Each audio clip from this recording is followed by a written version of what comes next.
అందరికీ praise lord. October 1 ఈరోజు దేవుని వాగ్దానము. నేను అరణ్యములో త్రోవ కలుగజేయుచున్నాను, ఎడారిలో నదులు పారజేయుచున్నాను. యెషయా 43:19. నీవు సేవించే దేవుడు. అరణ్యం లాంటి నీ జీవితంలో త్రోవను సరళం చేయాలంటే నీవు నీ స్వబుద్ధిని ఆధారం చేసుకొనక నీ పూర్ణ హృదయంతో యెహోవా యందు నమ్మకముంచు.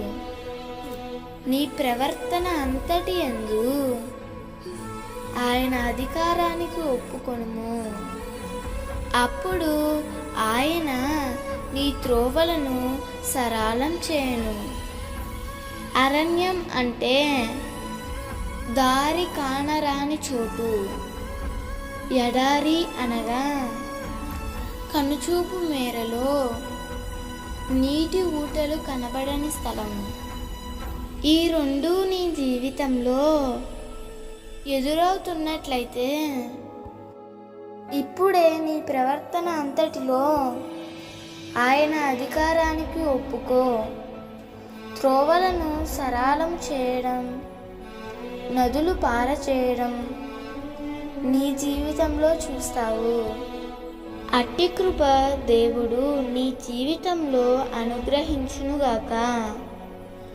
ఈ నెలంతా దేవుని జీవనదులు నీ కుటుంబంలో ప్రవహించునుగాక. శ్రేష్టమైన ద్వారాలు నీ కొరకు తెరవబడునుగాక. దేవుడు నీ కుటుంబానికి ఆరోగ్యాలిచ్చి నడిపించునుగాక. ఆమేన్. ఈ వాగ్దానం మీకు దీవెనగా ఉన్నట్లయితే తప్పకుండా మీ బంధువులకు, స్నేహితులకు షేర్ చేయండి, లైక్ చేయండి, ఆమేన్ అని కామెంట్ చేయండి. ప్రభు పనిలో పాలుభాగస్తులు కండి.